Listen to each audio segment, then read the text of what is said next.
শেখ হাসিনার আইনজীবী নিয়ে তুমুল বিতর্ক, আমিনুলকে বাদ দিয়ে আমির হোসেনকে নিয়োগ।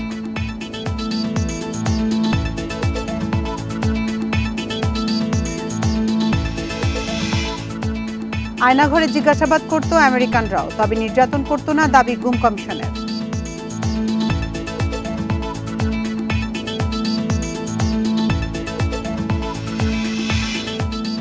দ্বিকক্ষ সংসদ নিয়ে ঐকমত্য কমিশনের বৈঠক, অংশ নিয়েছে বিএনপি, এনসিপি সহ ৩০টি দল।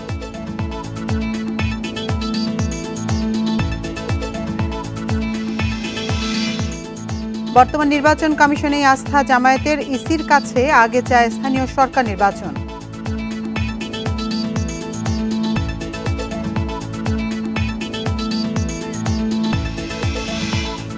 প্লাস্টিক পণ্য বর্জনের আহ্বান প্রধান উপদেষ্টার, খাল দখলমুক্ত করতে ছাড় না দেওয়ার হুঁশিয়ারি।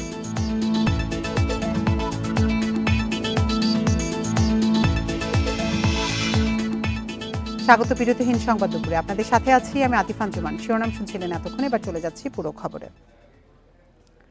আদালত অবমাননার মামলায় শেখ হাসিনার পক্ষে রাষ্ট্রের নিয়োগ দেয়া আইনজীবী আমিনুল গনি টিটোকে নিয়ে বিতর্ক সৃষ্টি হওয়ায় তার নিয়োগ বাতিল করেছে ট্রাইব্যুনাল। শেখ হাসিনার ফাঁসি চেয়ে আগের এক পোস্ট ঘিরে সামাজিক মাধ্যমে নানা মন্তব্যের পরে সিদ্ধান্ত নেয় ট্রাইব্যুনাল। সকালে আন্তর্জাতিক অপরাধ ট্রাইব্যুনালে এই মামলার শুনানির সময় আইনজীবী টিটো শুনানি করতে চান বলে আদালতকে জানালে তার নৈতিকতা নিয়ে প্রশ্ন তোলেন আদালত। ন্যায় বিচারের স্বার্থে তাকে শেখ হাসিনার মামলা থেকে সরে যেতে বলেন। এ সময় আদালতে ৫ আগস্ট শেখ হাসিনার বিরুদ্ধে তার দেয়া পোস্টের কথা স্বীকার করেন টিটো। পরে এই মামলায় ঢাকার বিশেষ আদালতের সাবেক পিপি আমির হোসেনকে এই মামলায় শেখ হাসিনার পক্ষে আইনজীবী নিয়োগ করে ট্রাইব্যুনাল। এদিকে আদালত অবমাননার এই মামলার নিযুক্ত অ্যামিকাস কিউরি ওয়াই মশিউজ্জামানকে মামলার প্রস্তুতির জন্য ১ সপ্তাহ সময় দিয়েছে ট্রাইব্যুনাল ১। মামলার পরবর্তী শুনানি ২ জুলাই। ওটি আমার রাজনৈতিক দৃষ্টিভঙ্গি ছিল, আর এটা পেশাগত। আমি আমার দিক থেকে আসলে কনফ্লিক্ট অফ ইন্টারেস্ট দেখি না। আর সবচেয়ে বড় ব্যাপার হচ্ছে এই জিনিসটা প্রমাণ করবার একটা সুযোগ আমার ছিল। আজকে হিয়ারিংটা হলে এটা প্রমাণ করবার সুযোগ ছিল যে আমি আইনজীবী হিসেবে কতটা ক্লায়েন্টের স্বার্থ সংরক্ষণ করি। ট্রাইব্যুনাল এই মামলায় আসামি শেখ হাসিনা এবং বুলবুল সাহেবের পক্ষে জনাব আমিনুল গনি টিটু সাহেবকে স্টেট ডিফেন্স হিসাবে এঙ্গেজ করেছিলেন। তিনি আজকে ট্রাইব্যুনালে উপস্থিত হয়ে ট্রাইব্যুনালের প্রতি কৃতজ্ঞতা পোষণ করেছেন ওনাকে স্টেট ডিফেন্স হিসাবে এঙ্গেজ করে সম্মান দেখানোর জন্য। কিন্তু ওনার ব্যাপারে একটা ইস্যু জানতে পেরে উনি ট্রাইব্যুনালের কাছে এই মামলায় থেকে নিজেকে প্রত্যাহারের আবেদন করেছেন।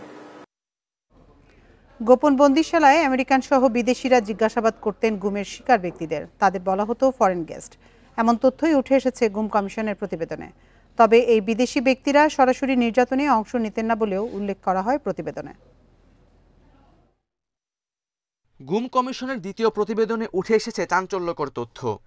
৪ জন দেয়া প্রতিবেদনে এক ভুক্তভোগীর সাক্ষ্য তুলে ধরে বলা হয়, ডিবি হেফাজতে থাকা অবস্থায় ২ জন আমেরিকান তাকে জিজ্ঞাসাবাদ করেন। ৬ মাস পর আবারও ডিবিতে নেওয়া হলে সেখানে আগের সেই ২ আমেরিকান ছাড়াও আরও কয়েকজন মার্কিন নাগরিক ছিলেন। প্রতিবেদনে বলা হয়, আরেকজন বন্দী ডিজিএফের হেফাজতে আটক থাকার সময় তাকে একজন ইংরেজিভাষী বিদেশি জিজ্ঞাসাবাদ করতে এসেছিলেন বলে কমিশনকে জানিয়েছেন। প্রতিবেদনে আরও বলা হয়, ভারতের সঙ্গে গড়ে ওঠা সম্পর্কের পাশাপাশি আওয়ামী লীগ দীর্ঘদিন ধরে সন্ত্রাস বিরোধী লড়াইয়ের নামে পশ্চিমা সহযোগিতা থেকেও লাভবান হয়। এই যে গুমের সংস্কৃতি, এইটা কিন্তু একটা ভয়াবহ আকারে বাংলাদেশের রাজনৈতিক, অর্থনৈতিক এবং দায়মুক্তির সংস্কৃতি হিসাবে গড়ে উঠেছিল। তৎকালীন সরকার এবং সরকারের নিয়ন্ত্রণাধীন যেই বাহিনীগুলো ছিল তারা কিন্তু এই গুমকে হাতিয়ার হিসেবে ব্যবহার করেছে। কমিশন এখন পর্যন্ত ১,৮৫০টি অভিযোগ থেকে ১,৩৫০টি অভিযোগ যাচাই বাছাই শেষে এ প্রতিবেদন তৈরি করে। এতে বলা হয়, বিদেশিরা সরাসরি নির্যাতনে অংশ না নিলেও তাদের উপস্থিতি এই গোপন আটক ব্যবস্থাকে বৈধতা দিয়েছিল। তাদের যে আইনি সহযোগিতা পাওয়ার কথা, তারা যে ভুক্তভোগী, এইটা আমাদের দেশের ক্রিমিনাল জাস্টিস সিস্টেম একেবারেই ডিসফাংশনাল ছিল গত ১৫-১৬ বছর, যেটার কারণে তারা কিন্তু ভুক্তভোগী, তারা জামিন সময় মতো পান নাই। আওয়ামী লীগ সরকার পতন হলে গুম ও আয়নাঘরের বিষয়টি আবার সামনে আসে। গত ২৭ আগস্ট অবসরপ্রাপ্ত বিচারপতি মইনুল ইসলাম চৌধুরীর নেতৃত্বে ৫ সদস্যের গুম তদন্ত কমিশন গঠন হয়। Khaled Raihan, independent news, Dhaka. সংস্কার নিয়ে রাজনৈতিক দলগুলোর সঙ্গে বৈঠক করছে জাতীয় ঐক্যমত্য কমিশন। বেলা ১১টার দিকে রাজধানী ফরেন সার্ভিস একাডেমিতে শুরু হয় সংলাপ। এ সময় কমিশনের সহসভাপতি অধ্যাপক আলী রিয়াজ বলেন, আলোচনার মাধ্যমে লক্ষ্যে পৌঁছানো সম্ভব হবে। সময়মতো জুলাই সনদ তৈরি করা হবে বলেও আশা প্রকাশ করেন তিনি। বৈঠক সূত্রে জানা গেছে, রাষ্ট্রের মূলনীতি, দ্বিকক্ষ বিশিষ্ট সংসদ, জাতীয় সাংবিধানিক কাউন্সিল গঠন, রাষ্ট্রপতি নির্বাচন পদ্ধতি ও নারী প্রতিনিধিত্ব নিয়ে আলোচনা হচ্ছে।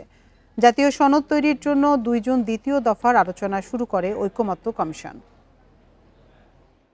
ফলে রাষ্ট্রের স্বার্থ, জাতির স্বার্থকে ঊর্ধ্বে রেখে সকলে মিলে আমরা যেন অগ্রসর হতে পারি সেটা আপনারা বিবেচনা করবেন। আমি বারবার বলেছি যে আপনারা সকলকে খানিকটা ছাড় দিতে হবে। রাজধানী ফরেন সার্ভিস একাডেমিতে বিভিন্ন রাজনৈতিক দলের নেতারা বক্তব্য রাখছেন। আমরা সরাসরি চলে যাচ্ছি সেখানে। সুতরাং এত কিছু করার পরও তারপরেও দেখা যাচ্ছে কেউ কেউ একমত হতে পারছেন না।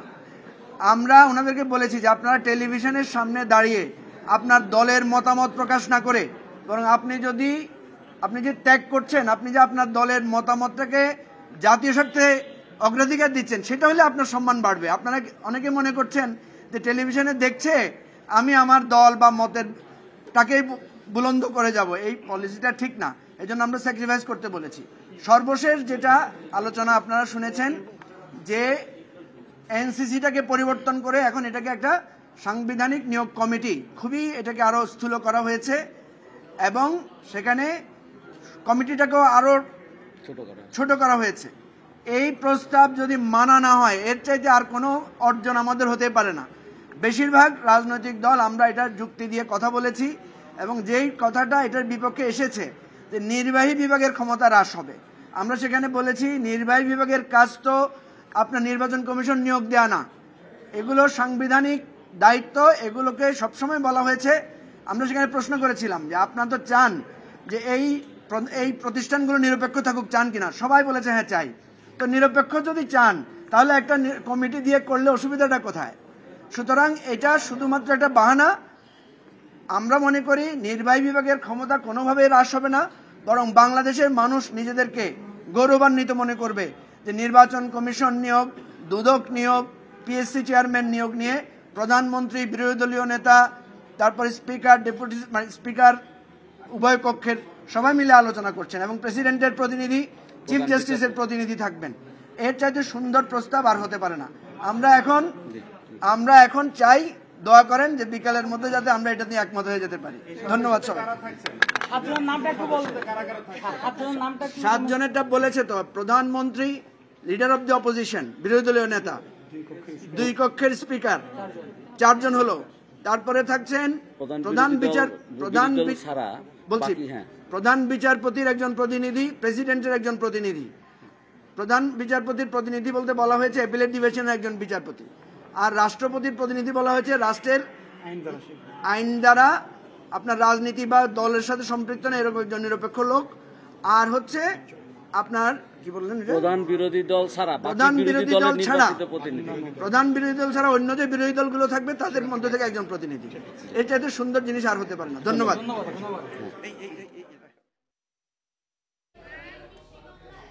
রাজধানী ফরেন সার্ভিস একাডেমিতে জাতীয় ঐক্যমত্য কমিশনের বৈঠকের পর কথা বলছিলেন রাজনৈতিক দলের নেতারা। আমরা এতক্ষণ সরাসরি ছিলাম সেখানে। চলে যাচ্ছি পরের খবরে। জাতীয় নির্বাচনের আগে স্থানীয় সরকার নির্বাচন চায় জামায়াতে ইসলামী। দুপুরে রাজধানীর আগারগাঁওয়ে নির্বাচন ভবনে প্রধান নির্বাচন কমিশনার এএমএম নাসির উদ্দিনের সাথে বৈঠক শেষে এ দাবি জানানো হয়। এ সময় দলের পক্ষ থেকে সহকারী secretary general doctor Hamidur Rahman Azad বলেন, আগামী নির্বাচনে বর্তমান নির্বাচন কমিশনের উপরেই আস্থা রাখতে চায় দল, তবে নির্বাচন হতে হবে পিআর পদ্ধতিতে। এই পদ্ধতি চালু হলে কালো টাকার প্রভাব কমবে, নমিনেশন বাণিজ্য বন্ধ হবে। পরে প্রবাসীদের ভোট নিশ্চিত করতে নির্বাচন কমিশনকে উদ্যোগ নেওয়ারও আহ্বান জানানো হয়। এর আগে বেলা 11টার দিকে নির্বাচন ভবনে পৌঁছান জামায়াতের 3 সদস্যের প্রতিনিধি দল। প্রতিনিধি দলে থাকা অন্যরা হলেন জামায়াতের সহকারী সেক্রেটারি জেনারেল এহসানুল মাহবুব জোবায়ের ও কেন্দ্রীয় কর্মপরিষদ সদস্য অ্যাডভোকেট জসিম উদ্দিন সরকার।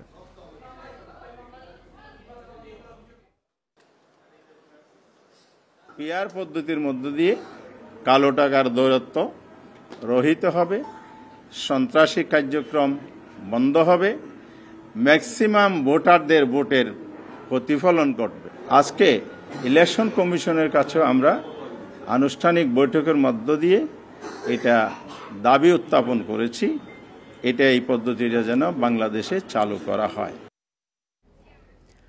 ঢাকা দক্ষিণের নগর ভবনে হামলার ঘটনায় জড়িতরা নিজেদের বিএনপি কর্মী বলে দাবি করলেও তার কোনো পদে নেই বলে জানিয়েছেন বিএনপি নেতা ইশরাক হোসেন। তার দাবি, সরকারের উপদেষ্টার ঘনিষ্ঠ কিছু দুর্নীতিবাজ কর্মকর্তার নেতৃত্বে হামলা পরিকল্পনা ও বাস্তবায়ন করা হয়। দুপুরে জাতীয় প্রেস ক্লাবে এক সংবাদ সম্মেলনে এই দাবি জানান ইশরাক হোসেন। এ সময় তিনি স্থানীয় সরকার উপদেষ্টার বক্তব্যের প্রতিবাদ জানান। এছাড়া বলেন, জনগণের ভোগান্তির কথা বিবেচনা করে গত সোমবার আন্দোলন তুলে নেওয়া হয়। এতে সরকারের কোনো চাপ ছিল না, তবে সীমিত পরিসরে আন্দোলন কর্মসূচি চলবে বলেও জানান তিনি।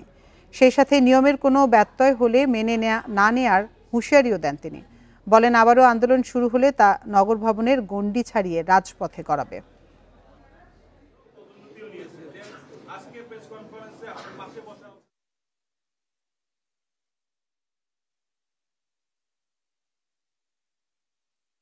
তথ্যগুলা বারে বারে কারেকশন করে সমন্বয়ক হিসেবে এই আন্দোলনের নেতৃত্ব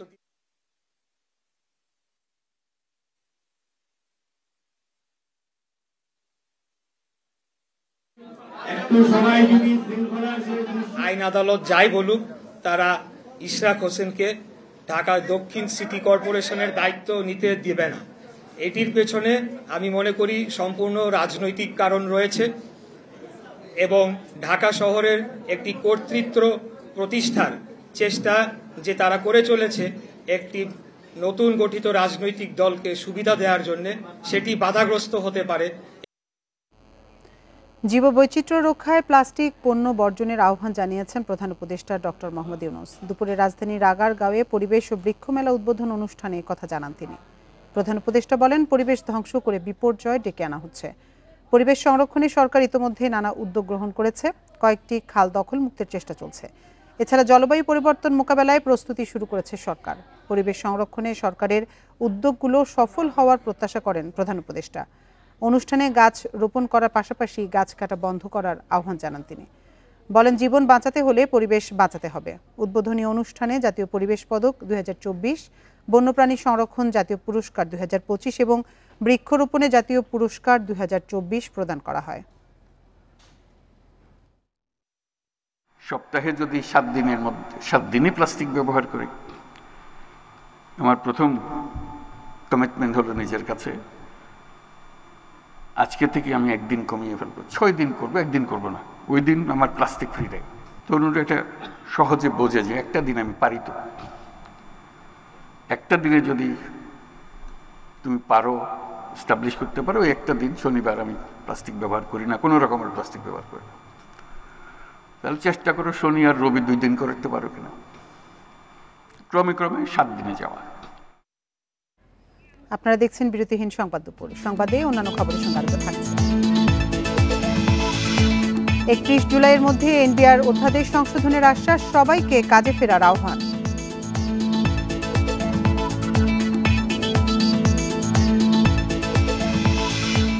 বাংলাদেশের বর্তমান অর্থনীতি নিয়ে আইএমএফ এর উদ্বেগ, দুষ্টে রাজনৈতিক অনিশ্চয়তাকে।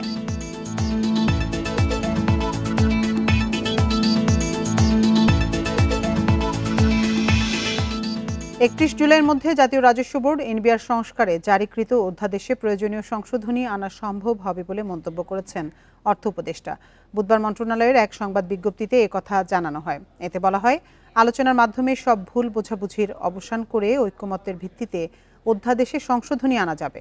এনবিআর এর কর্মকর্তা কর্মচারীদের যার যার দপ্তরে অবস্থান করে অর্থ বছরের শেষ কর্মদিবসগুলোতে রাজস্ব আদায়ে মন দেওয়ার অনুরোধ জানান অর্থ উপদেষ্টা।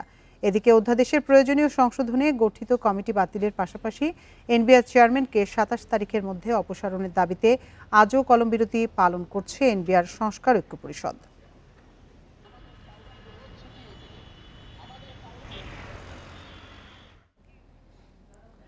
রাজনৈতিক অনিশ্চয়তা সহ কয়েকটি কারণে বাংলাদেশের অর্থনীতি এখনও খারাপ অবস্থায় রয়েছে বলে মনে করে আন্তর্জাতিক মুদ্রা তহবিল IMF। তবে চ্যালেঞ্জ মোকাবেলা করে অর্থনীতির সামনে এগিয়ে যাচ্ছে বলেও জানান তারা।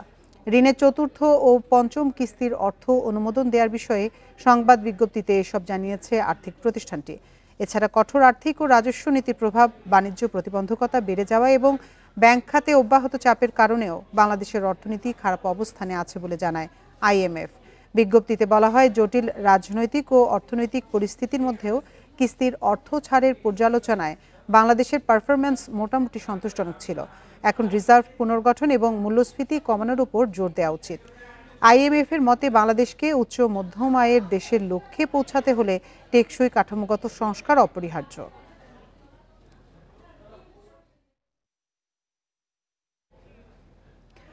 নীলফামারী সদরে রেল ক্রসিং পারাপারের সময় ট্রেনের ধাক্কায় মোটরসাইকেল আরোহী 2 ভাই নিহত হয়েছেন। সকালে উপজেলার পলাশবাড়ির তেঁতুলতলা রেল ঘুঁটিতে এ ঘটনা ঘটে। নিহত ব্যক্তিরা হলেন চওড়া বড়গাছা আরাজিদলোয়া এলাকার সন্তোষ রায় ও ভবেশ রায়। স্থানীয়রা জানান, সকালে 2 ভাই কাজের উদ্দেশ্যে যাচ্ছিলেন। অরক্ষিত রেল ক্রসিংটি পার হওয়ার সময় চিলাহাটি এক্সপ্রেস ট্রেনের ধাক্কায় নিহত হন তারা। সৈয়দপুর রেলওয়ে থানার পরিদর্শক মাহমুদুন নবী জানান, খবর পেয়ে মরদেহ উদ্ধার করা হয়েছে। এ ঘটনায় নিহতদের পরিবারের পক্ষ থেকে অপমৃত্যুর মামলা দায়ের হয়েছে। এই রেল ক্রসিংয়ের চিলাহাটিগামী চিলাহাটি এক্সপ্রেস ট্রেনের সাথে একটি মোটরসাইকেলের সংঘর্ষ হয়। সেখানে 2 জন মোটরসাইকেল আরোহী ছিলেন, 2 জনই স্পটেই মৃত্যুবরণ করেছেন। আমরা এখানে এসেছি, লাশ উদ্ধার করা হয়েছে। সড়কে শৃঙ্খলা ফেরাতে সতর্কীকরণ অভিযান শুরু করেছে বরিশাল মেট্রোপলিটন পুলিশ। এর অংশ হিসেবে নগরীর 18টি প্রধান সড়কে অবস্থান নেয় পুলিশের সদস্যরা। এ সময় রাস্তার পাশে মোটরসাইকেল ও গাড়ি পার্কিং না করতে মাইকিং করা হয় পুলিশের পক্ষ থেকে। বিএমপি জানায়, আগামী বৃহস্পতিবার পর্যন্ত চলবে সতর্কীকরণ অভিযান। এরপর আগামী সপ্তাহে নগর জুড়ে শুরু হবে অবৈধ পার্কিং বন্ধে শাস্তিমূলক অভিযান। এই সময় রাস্তা দখল করে পার্কিং করা হলে অভিযুক্তদের জরিমানা ও যানবাহন জব্দ করা হবে। মোটরসাইকেল ও গাড়িগুলো জরিমানা ও জব্দ করা হবে।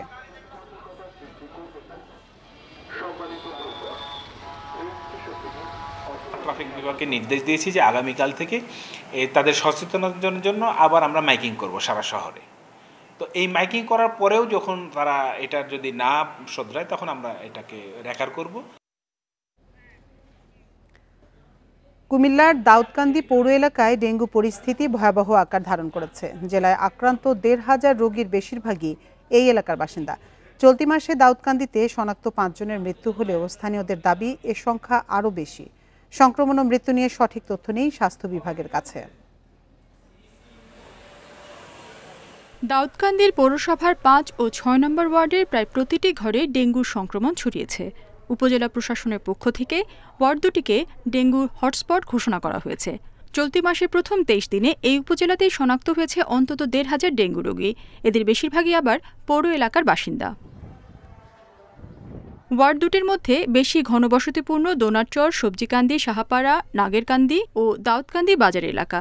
এছাড়া অপরিচ্ছন্ন পরিবেশ এবং এডিস মশা নিয়ন্ত্রণের ব্যবস্থা না থাকায় সংক্রমণ বাড়ছে বলছেন চিকিৎসক। মশা বিস্তারের অনেক ক্ষেত্র ওখানে পরিলক্ষিত হয়েছে সরজমিনে আমার চোখে। এটাও আমি কারণ হিসাবে দেখতে যাচ্ছি। আরেকটা বিষয় হচ্ছে, হয়তোবা ঢাকা থেকে আক্রান্ত হয়ে দাউদকান্দিতে বসবাসরত অবস্থায় ডেঙ্গু মশার মাধ্যমে এটা ছড়িয়ে গেছে। স্বাস্থ্য বিভাগের কাছে প্রকৃত তথ্য না থাকায় এসব এলাকায় নেওয়া হয় না তেমন প্রতিরোধ ব্যবস্থা। এতে সংক্রমণ ভয়াবহ হয়েছে অভিযোগ স্থানীয়দের। যখন নাকি আপনার 2-1 জন দাউদকান্দিতে মারা গিয়েছেন, তখনই প্রশাসন এবং উপজেলা প্রশাসন বলেন, পৌর প্রশাসন বলেন, তাদের টনক নড়েছে।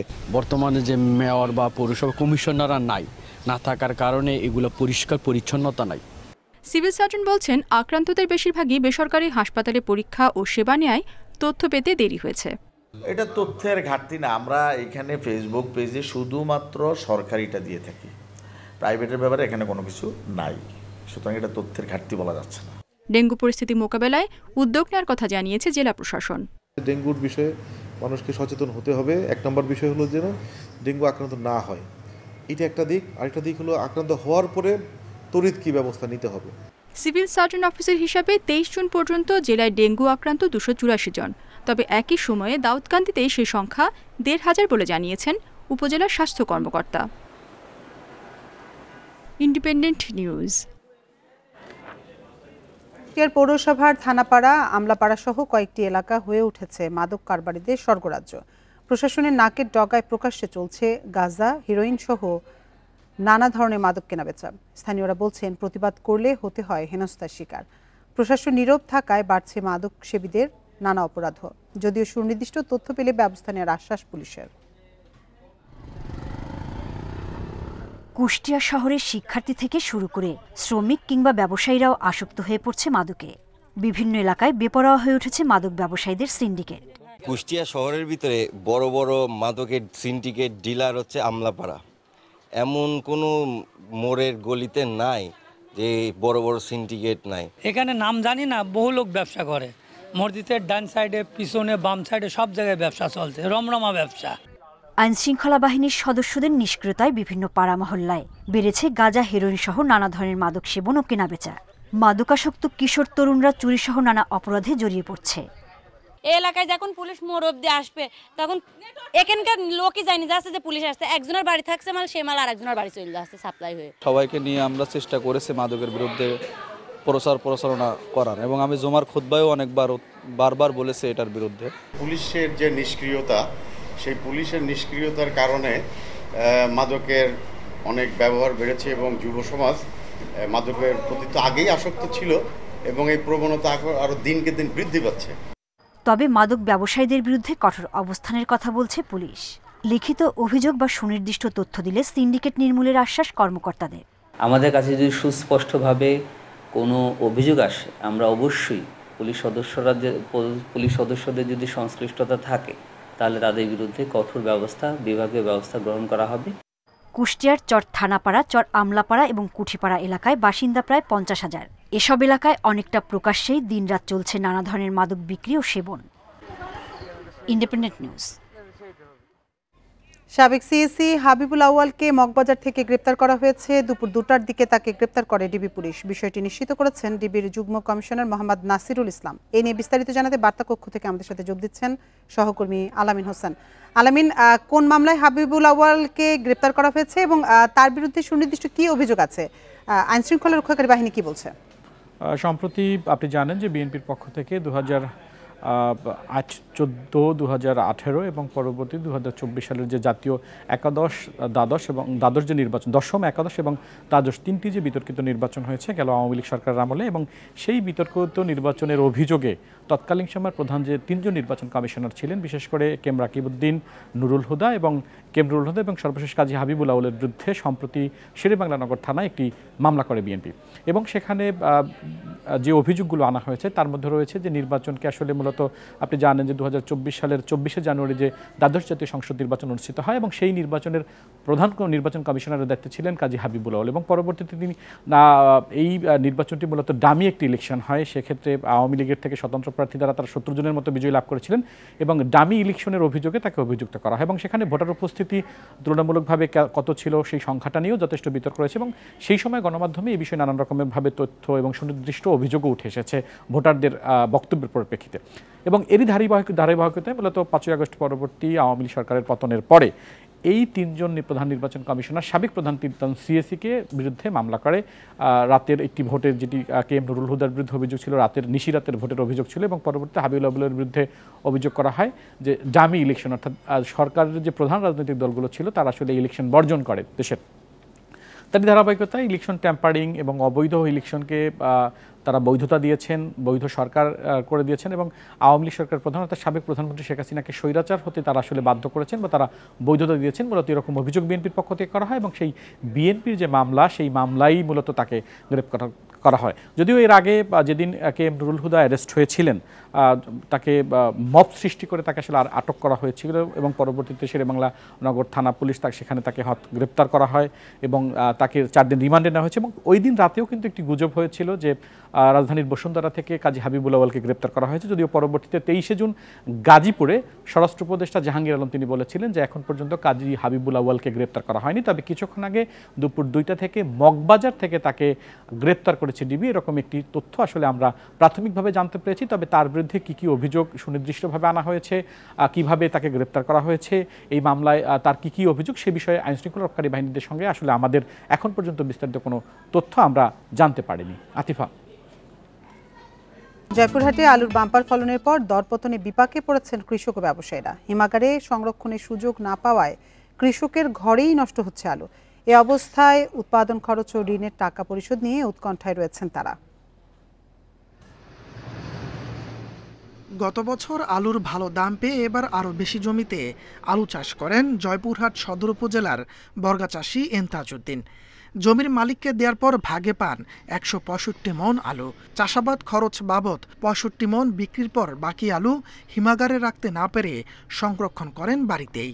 এখন পচে নষ্ট হচ্ছে সেসব আলু। মশাই রাখে এই আলু আর বেচতে পারিনি, এই আলু সম্পূর্ণ পচে শেষ হয়ে গেল। এবার অতীতের সব রেকর্ড ছাড়িয়ে 10.5 লাখ মেট্রিক টন আলু উৎপাদন হয় জয়পুরহাটে। জেলার 21টি হিমাগারে সংরক্ষণ করা হয়েছে মাত্র 2.5 লাখ মেট্রিক টন। বাকি আলু নিয়ে বিপাকে কৃষকরা। অর্ধেক মূল্য বিক্রি করতে পারতেছি না, এই অবস্থায় দেখা যাচ্ছে যে কৃষক কি করে খাবে। হিমাগারে 60 কেজির প্রতি বস্তা আলু সংরক্ষণে এবার মোট খরচ 1,500 টাকা। এখন আলুর বাজার দর বস্তা প্রতি 900 থেকে 1000 টাকা। হিমাগারে প্রতি বস্তায় লোকসান গুনতে হচ্ছে 500 থেকে 600 টাকা। এই বাজারে আলু তো 600 টাকা বস্তা, 650 টাকা লস গুনতে হচ্ছে। সংরক্ষিত আলুর বিপরীতে সংরক্ষণকারীদের মোটা অঙ্কের ঋণ দিতে হয় হিমাগার মালিকদের। দাম নিম্নমুখী হওয়ায় পুঁজি হারানোর শঙ্কায় রয়েছেন তারা।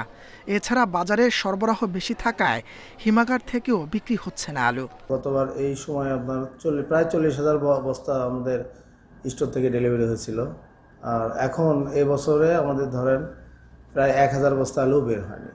কৃষি বিপণন বিভাগ জানায় কৃষকের ঘরে আলু অতিরিক্ত তাপমাত্রায় নষ্ট হচ্ছে।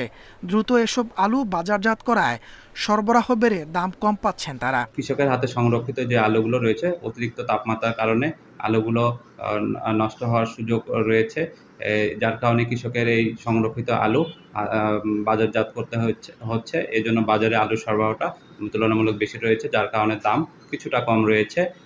আর্থিক ক্ষতি কমাতে দ্রুত এসব আলু রপ্তানি অথবা সরকারি ব্যবস্থাপনায় ক্রয় করে বিকল্প খাদ্য তৈরির উদ্যোগ নেওয়ার দাবি কৃষক, ব্যবসায়ী ও হিমাগার মালিকদের। Independent news. চট্টগ্রাম বন্দরে আলোচিত new mooring container terminal NCT নিজেরাই পরিচালনার উদ্যোগ নিয়েছে কর্তৃপক্ষ। এজন্য প্রয়োজনীয় অর্থ অনুমোদনের জন্য ব্যবস্থা নিতে মন্ত্রণালয়ে চিঠি দিয়েছে সংস্থাটি। তবে দীর্ঘ সময় পর টার্মিনাল পরিচালনায় বন্দর কতটা সক্ষমতার পরিচয় দিতে পারে সেটি নিয়ে চলছে নানামুখী আলোচনা। চট্টগ্রাম বন্দরে new mooring container terminal NCT পরিচালনায় বেসরকারি প্রতিষ্ঠান সাইফ পাওয়ারটেকের সঙ্গে চুক্তির মেয়াদ শেষ হচ্ছে 6 জুলাই। নতুন অপারেটর নিয়োগে কোনো সিদ্ধান্ত না আসায় টার্মিনালটি নিজেরাই পরিচালনার প্রস্তুতি নিয়েছে বন্দর কর্তৃপক্ষ। প্রাথমিকভাবে 6 মাস টার্মিনাল পরিচালনা করতে চায় বন্দর কর্তৃপক্ষ। এজন্য খরচ হবে প্রায় 42 কোটি টাকা। বন্দরে আমদানি রপ্তানি স্বাভাবিক রাখতে সরকারের সিদ্ধান্তের অপেক্ষায় আছে সংস্থাটি। 6 জুলাইয়ের পরে আমরা এটা মন্ত্রণালয়ের সিদ্ধান্তের অপেক্ষায় আছি। এই সিদ্ধান্ত অনুযায়ী আমরা ব্যবস্থা নেব। যদি চট্টগ্রাম বন্দর কর্তৃপক্ষকে সেটা চালাতে হয়, আমরা সব ধরনের প্রস্তুতিও নিয়ে রাখতেছি। 950 মিটার দীর্ঘ এনসিটি টার্মিনালে রয়েছে 5টি জেটি। গত বছর মোট কন্টেইনারের 44 ভাগ হ্যান্ডলিং হয়েছে এই টার্মিনালে। বন্দরের ব্যবস্থাপনায় টার্মিনালটি চালু রাখার বিষয় নিয়ে আলোচনা চলছে ব্যবহারকারীদের মধ্যে। এনসিটি চট্টগ্রাম পোর্ট আমাদের সম্পদ, এনসিটি বিদেশি কোম্পানিকে কেন দিবে, এবং এনসিটি পরিচালনা করার সক্ষমতা চট্টগ্রাম বন্দর কর্তৃপক্ষ রাখে। পরিচালনা করতে পারলে আর্থিকভাবে দেশ লাভবান হবে। পুরনো কায়দায় যদি মার্চেন্ট শ্রমিক আসে অথবা বার্তা অপারেটররা যে নিয়মে শ্রমিক দিয়েছে সেইটা যদি থাকে, তাহলে আমরা কোনো ভালো কিছু আশা করতে পারি না। এই সব থেকে আমরা বেরিয়ে আসতে না পারলে কে পরিচালনা করছে আসলে এটা খুব ম্যাটার করবে বলে আমি মনে করি না। 2 দশক আগে 700 কোটি টাকা ব্যয়ে এই টার্মিনালটি নির্মাণ করা হয়, যেখানে বন্দরের নিজস্ব অর্থায়নে প্রায় 3,500 কোটি টাকার যন্ত্রপাতি সংযুক্ত করা হয়েছে।